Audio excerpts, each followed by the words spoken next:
I'm Connor White. In this video, I'd like to take a look behind the scenes of my film Hyper-V and explain the process of visualizing and executing a project like this. Hyper-V is largely inspired by the concept of hypervigilance, which is essentially a state of heightened sensory awareness.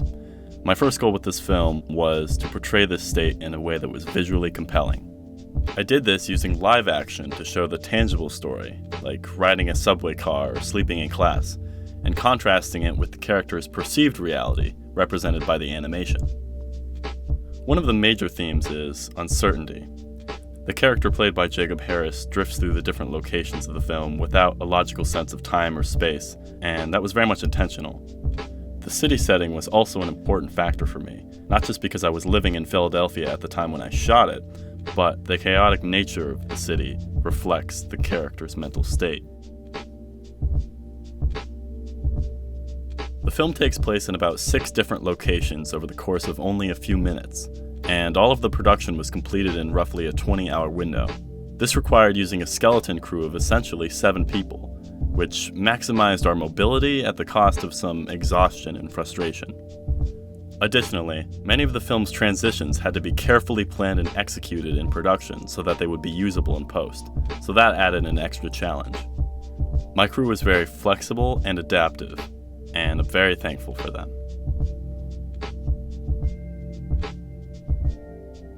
Post-production was definitely the most labor-intensive part of the process. Not only did I have to edit the footage and animate the rest, but I had to find a way to effectively blend the two mediums without detracting from the story. The animated segments were initially filmed in a studio and then used as reference. The first step was creating the limbs using an After Effects plugin called Rubber Hose, which allowed me to make convincing joints that mimicked Jacob's movements. From there, I keyframed by hand the shape layers making up the head, torso, and pelvis. Together, these shapes formed the alpha channel for the character. To give the character an abstract, organic texture, I've made an image sequence of different meat pictures, color-corrected it blue, and then used an alpha track matte to make the texture visible only within the character's shape. Then I added motion to the heart with a wiggle expression, and put in a second shape layer with an echo effect to give the heart a trail behind it. As for the textured backgrounds, each one was drawn in Photoshop using different brushes and grain. Then to give them more dimension, I applied the CC lens distortion effect.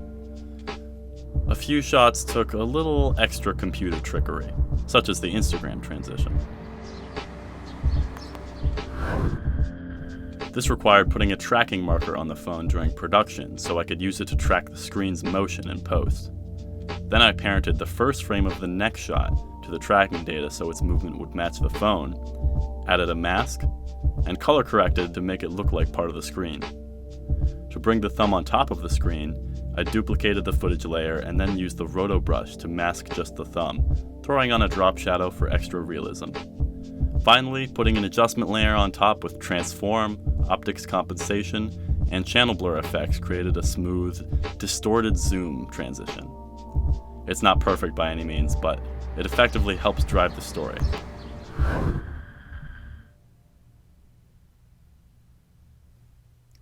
Good sound design is always important to me, but it was especially critical for this project. Although many of the film's sound effects were not recorded by me, I was able to craft a unique soundscape using clips from freesound.org, which is a fantastic resource for getting interesting audio. For example, this ambient clip that I use as a base layer for each animated segment.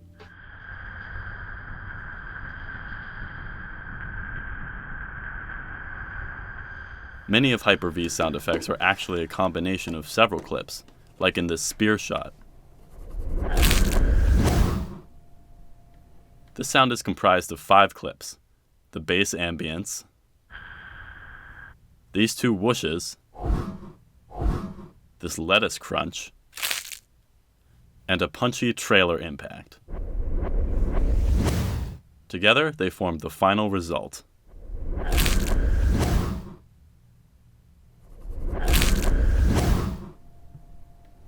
This was also my first time experimenting with panning sound, and it definitely added a more immersive quality to the soundtrack.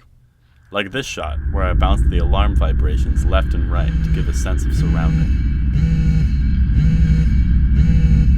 Or here, where I pan the smoking sounds from left to center, reaching a point of sonic balance as the film concludes.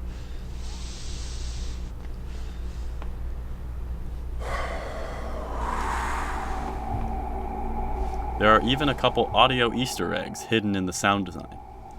If you take the impacts out of this sequence, you're left with these warped tones.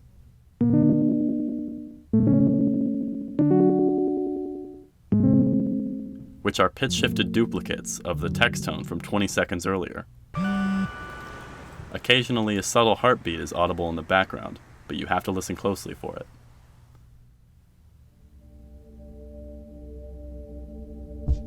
Coloring was one of the final steps of post-production, and it took a lot of tweaking to get right.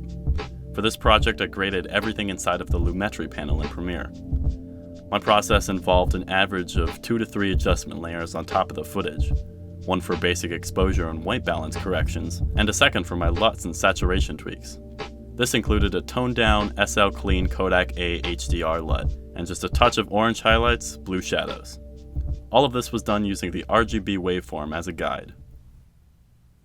And that about sums up this in-depth look at the making of Hyper-V. I worked really hard on this project, and I learned a lot, and hopefully this video taught you something. Thanks for watching.